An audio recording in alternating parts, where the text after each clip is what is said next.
پھر 2 برس تک قوت تھی، ماں جو کھاتی تھی وہ دودھ بن جاتا تھا، وہ خود کمزور ہوتی گئی، اب تم طاقت پکڑتے گئے۔ 2 برس لگے، ایک دن اور ایک دفعہ دودھ پلانا بھی ماں نے رکھتا ہے۔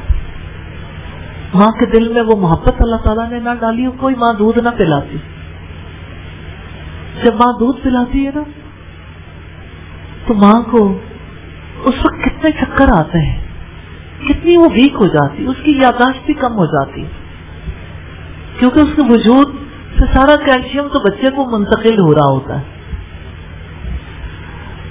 اس کے حالات کتنے فرق ہو جاتے ہیں۔ خدمت کرتی ہے، دودھ پلاتی ہے، گیلا ہو جائے صاف کرتی ہے، ہر وقت اس کی زندگی کا محور و مرکز صرف ایک ہے، آپ کے وجود کے لیے آپ کی ماں کی محنت آپ کے رب نے آپ کے سامنے رکھی، جس کے تم پر اتنے احسانات ہیں، جس نے تمہیں اتنی محبت سے پالا، جب دیکھتی تھی اسمائل پاس کرتی تھی، باتیں کرتی تھی، تم نہیں جانتے تھے بات کیسے ہوتی ہے، اور وہ تمہیں کس طرح سے زندگی کا احساس دلاتی تھی، تمہارے رشتوں سے تمہیں کس طرح سے متعارف کرواتی تھی، کیسے تم ڈرتے تھے بھاگ بھاگ کرواتی تھی، کیسے تم ڈرتے تھے بھاگ بھاگ کے ماں کی گود میں آتے تھے، ماں پھر بھی تمہیں جینا سکھاتی تھی۔ 2 برس تک بچہ کتنی بار اپنی ماں سے فیڈ لیتا ہے، ماں اسے کیا کچھ بنا کے کھلاتی ہے، اس کی ٹانگوں میں اتنی قوت نہیں ہوتی، گود میں اٹھاتی ہے، کندھے سے لگاتی ہے،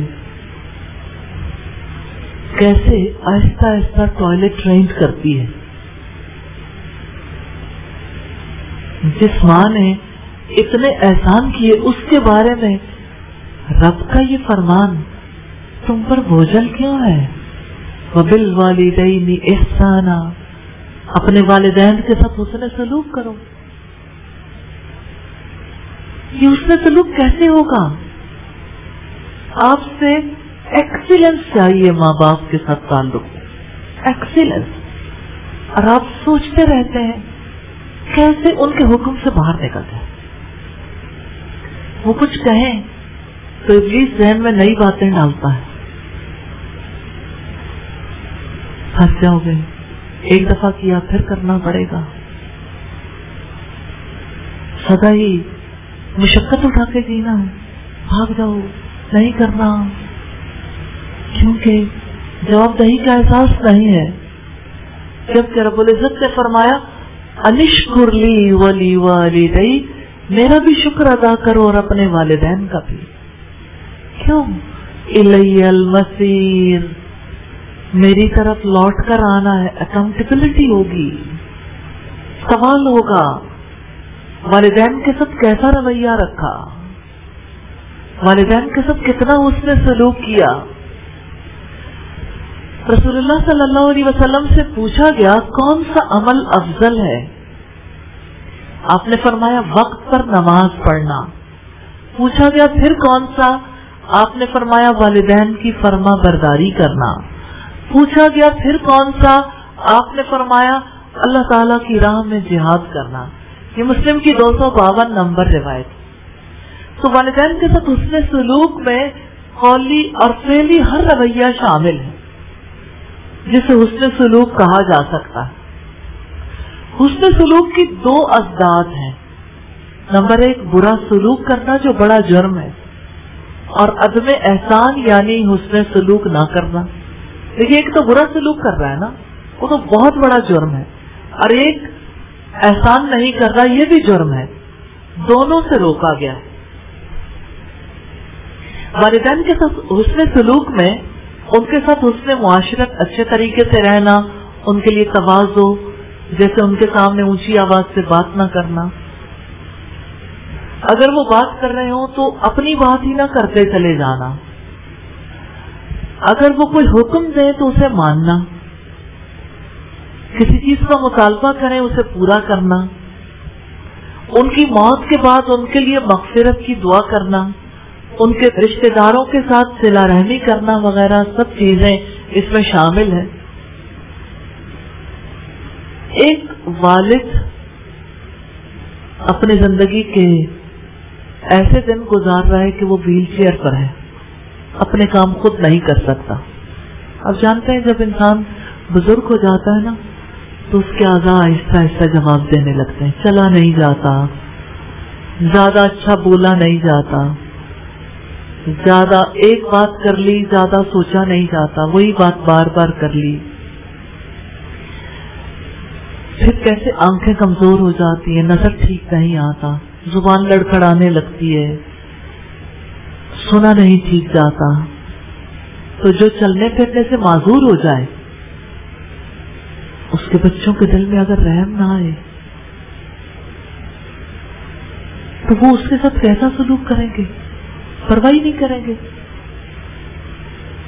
کہ ان کا دل کیا چاہتا ہے، ان کی صفائی ستھرائی کیسے ہوگی، ان کو کس طرح سے خوش رکھنا ہے، کیسے ان کی کیئر کرنی ہے، خدمت کیسے کرنی ہے۔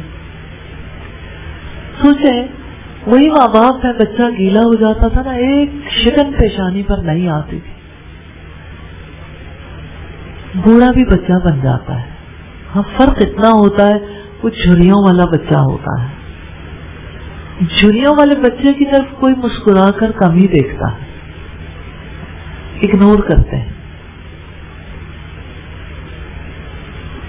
اور بچے تو آتی ہوتے ہیں کہ ہمیشہ والدین ان کے لیے کچھ کرتے رہے، وہ اپنے لیے اپنے بچوں کے لیے والدین سے محبت چاہتے ہیں، لوٹانا نہیں چاہتے۔ ایک ایسا بچہ جس کے والد کو اپنے یورین پر کنٹرول نہیں تھا، اس کا یورین نکلا تو باپ کا سر جھک گیا، اب کیا ہوگا؟ یورین پاس ہوا تو وہ نیچے ایک قطرے گرنے شروع ہو گئے، چیئر سے بہنے لگ گیا۔ ایک سعادت مند بیٹا جو اپنے باپ کو اس حالت میں دیکھتا ہے تو اسے ایک لمحے کے لیے احساس نہیں ہونے دیتا، اسے نہلاتا ہے، اس کے کپڑے بدلواتا ہے، اس کو بالکل اسی طرح سے صاف ستھرا کر کے پھر اپنی جگہ پر پہنچا دیتا ہے، احساس نہیں ہونے دیتا۔ کیسے ماں باپ کی کیئر کرنی ہے، خیال کیسے رکھنا ہے، حق ہے ان کا، جنہوں نے ساری زندگی اولاد کی خدمت کی، اولاد بھی ان کی خدمت کرنی سیکھے، ان کی کیئر کرے، ان کو ٹائم دے، ان سے باتیں کرے۔ تو یہ بنی اسرائیل کو جو حکم دیا گیا یہی حکم پوری انسانیت کے لیے ہے، یہ بنیادی اخلاقیات ہے۔ وَبِالْوَالِدَيْنِ إِحْسَانًا، اور والدین کے ساتھ حسن سلوک کرو۔ وَذِي الْقُرْبَى، اور رشتہ داروں سے، رشتہ دار خواہ دور کے ہوں یا قریب کے، ان کے ساتھ قول اور فعل کے ذریعے سے، یعنی گفتگو بھی اچھی کریں اور عمل بھی ان کے ساتھ اچھا ہو، خدمت، محبت، برے وقت میں کام آنا، بیماروں کا حال دریافت کرنا، خوشی غمی میں شریک ہونا، اور کسی کے پرابلم کو سالو کرنا، کھانے پہ بلانا، ان کے ساتھ وقت گزارنا، یہ سارے رشتے کے حقوق ہیں نا۔ تو قول اور فعل کے ساتھ قطع رحمی نہ کرنا، رشتہ نہیں کاٹنا، ایسی بات نہیں کرنی جو دل دکھا جائے، ایسا کام نہیں کرنا جس کی وجہ سے رشتہ کٹ جائے۔ رب العزت کا فرمان ہے هل جزاء الاحسان الا الاحسان، نیکی کا بدلہ نیکی ہی ہے، نیکی کے سوا اور کیا ہو سکتا ہے۔ سورہ رحمان کی آیت نمبر 60 ہے۔ سیدنا انس بن مالک نے خبر دی کہ رسول اللہ صلی اللہ علیہ وسلم نے فرمایا کہ جو چاہتا ہو کہ اس کے رزق میں فراخی ہو اور اس کی عمر دراز ہو تو وہ صلہ رحمی کیا کرے۔ آپ میں سے کس کا دل چاہتا ہے اپنی چاہت بدل لے کہ میرا رزق وسعت والا ہو اور میری عمر لمبی ہو؟ تو آپ اپنے رشتہ داروں کے ساتھ اچھا سلوک کریں. جب تک اس بات کا یقین آپ کے ڈیفالٹ میں نہیں جائے گا آپ رشتہ داروں کے ساتھ اچھا سلوک نہیں کر سکتے. اندر کا یقین ضروری ہے.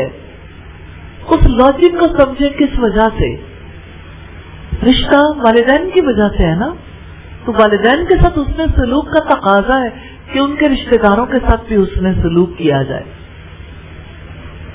رب العزت کا فرمان ہے وَآتِ ذَا الْقُرْبَى حَقَّهُ وَالْمِسْكِينَ وَابْنَ السَّبِيلِ وَلَا تُبَذِّرْ تَبْذِيرًا, اور رشتہ داروں کو اس کا حق دے دو اور مسکین اور مسافر کو بھی, اور تم بیجا خرچ نہ کرو.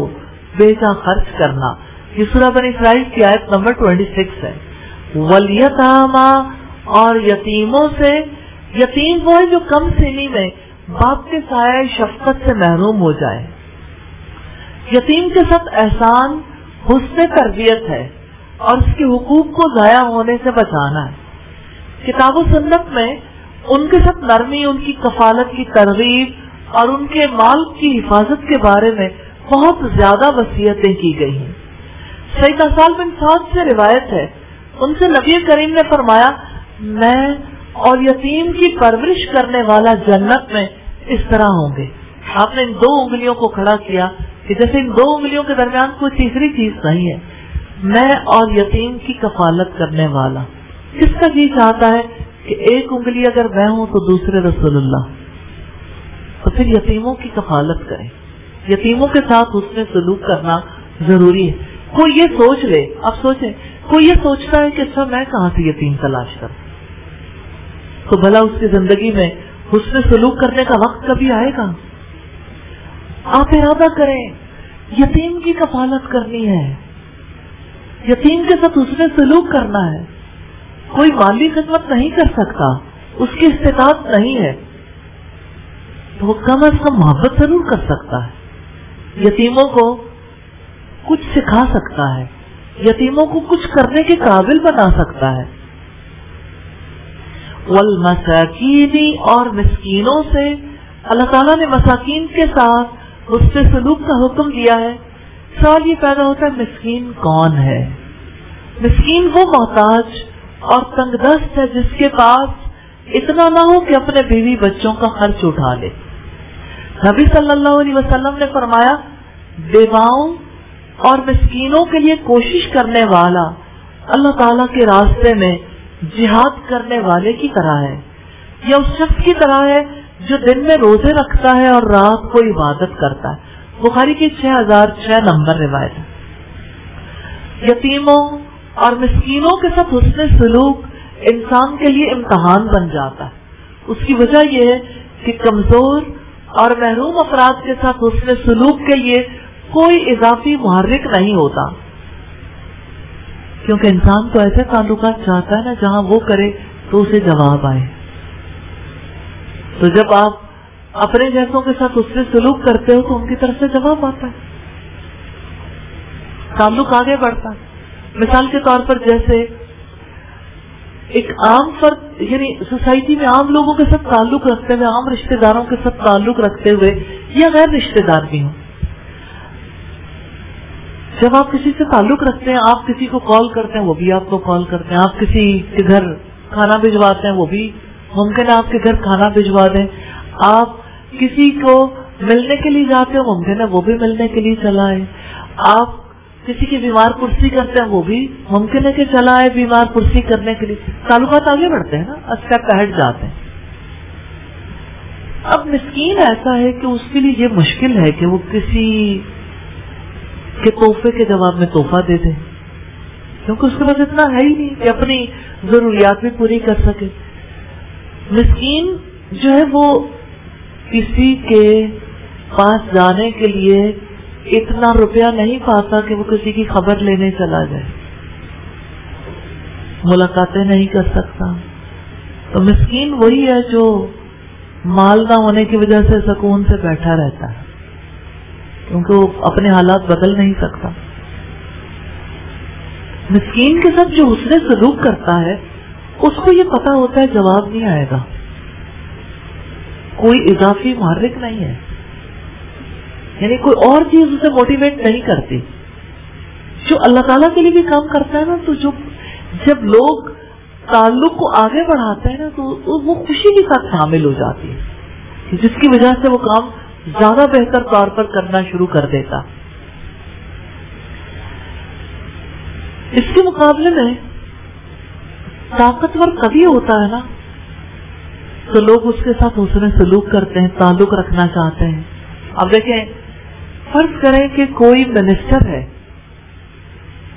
یا ایم این اے ہے، ایم این اے کے ساتھ کوئی تعلق رکھتا ہے، کوئی منسٹر کے ساتھ اور کوئی پرائم منسٹر کے ساتھ. سارے جسٹ یہ ایسے اگزامپل دی ہے.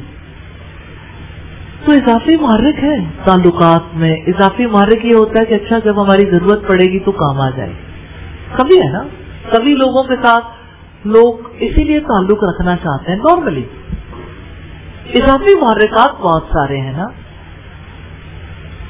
تو کبھی کے ساتھ تعلق بنانا کسی کے لیے مشکل نہیں ہوتا، جبکہ کمزور کے ساتھ وہی تعلق بنا سکتا ہے جس کو صرف اللہ کی خوشنودی چاہیے، جو بڑا ہی خالص ہے. خالص بندہ کام کر سکتا ہے. تو ظاہر ہے یہ کام مشکل ہوتا ہے. تو لوگ پھر تعلقات ان لوگوں سے بناتے ہیں جو بہت مؤثر ہوں، اور ان لوگوں سے نہیں بناتے جو کمزور ہوں. وَقُولُوا لِلنَّاسِ حُسْنًا، اور لوگوں سے اچھی بات کہو. سوال یہ پیدا ہوتا ہے اچھی بات کیا ہے؟ لا الہ الا اللہ، یعنی جو لا الہ الا اللہ نہ کہے اسے اس کی ترغیب دلوانا، حتیٰ کہ اسی طرح کہے جیسے اسے کہلوایا جائے. یہ اللہ تعالیٰ کی قربت کا ذریعہ ہے. یہ جامع البیان کی روایت ہے، والیوم 1 ہے، پیج 533. اور جامع البیان کی ایک اور روایت ہے، قول حسن میں لوگوں کو نیکی کا حکم دینا اور برائی سے روکنا آتا ہے. سفیان ثوری رحمہ اللہ نے کہا، لوگوں سے بھلی بات کرو، یعنی انہیں نیکی کا حکم دو اور برائی سے روکو. یہ بھی جامع البیان کی روایت ہے. اگر ہم حسن کو دیکھنا چاہیں، وَقُولُوا لِلنَّاسِ حُسْنًا عام اسم ہے جو خیر کے معنی کا جامع ہے، یعنی جس میں بھلائی کی ساری چیزیں کمپریہنسولی پائی جاتی ہیں. اس میں کلام کی نرمی، نرم کلامی، جب آپ کسی سے بات کرو تو نرمی کے ساتھ کرو. ادب جمیل، یعنی بہت ادب آداب کا لحاظ رکھتے ہوئے. خلق کریم، اچھے اخلاق کے ساتھ. یہ خلق حسن میں آ جاتے ہیں. قولوا للناس حسنا، حسن قول وہی ہے جس میں نرم بات ہے، نرم انداز ہے، جس میں مینرزم ہے، اچھے آداب کے ساتھ اور خلق کریم کے ساتھ کسی نے معاملہ کیا. سیدنا طلحہ بن عمر رضی اللہ تعالیٰ عنہ کہتے ہیں کہ میں نے امام تفسیر و حدیث عطا سے کہا کہ آپ کے پاس فاسد عقیدے والے لوگ بھی جمع رہتے ہیں، مگر میرے مزاج میں تیزی ہے. میرے پاس ایسے لوگ آتے ہیں تو میں ان کو سخت باتیں کہہ دیتا ہوں. سیدنا عطا نے فرمایا ایسا نہ کیا کرو، کیونکہ اللہ تعالیٰ کا حکم ہے وَقُولُوا لِلنَّاسِ حُسْنًا کہ لوگوں سے اچھی بات کرو. اس میں تو یہودی اور عیسائی بھی داخل ہیں. مسلمان خاص کہتا ہی ہو وہ تو اس میں داخل ہی ہوگا. یہ تفسیر قرطبی کی روایت ہے. سیدنا ابو ذر سے روایت رسول اللہ نے فرمایا چھوٹی سے چھوٹی نیکی کو بھی حقیر نہ جانو، چاہے نیکی یہی ہو کہ تم اپنے بھائی کے ساتھ مسکراتے چہرے کے ساتھ ملو. صحیح مسلم کی 6690 نمبر روایت. تو آپ دیکھیے یہ نیکی ہے کہ آپ اسمائل پاس کریں. تو جو اسمائل پاس نہیں کرتا وہ نیکی چھوڑتا ہے نا، تو اس کا چہرہ جس پہ 6:30 بجے ہوئے ہیں، آپ کا کیا خیال ہے؟ نیکی تو نہیں مل رہی، برائی اس سے نہیں آئے گی، کیونکہ اس کی وجہ سے دوسرے کو تکلیف پہنچ رہی ہے، کیونکہ اس کے چہرے کا تاثر ایسا ہے. آپ دیکھیں ہمارے یہاں لوگ عام طور پر کچھ تاثرات چہرے پر ضرور رکھتے ہیں.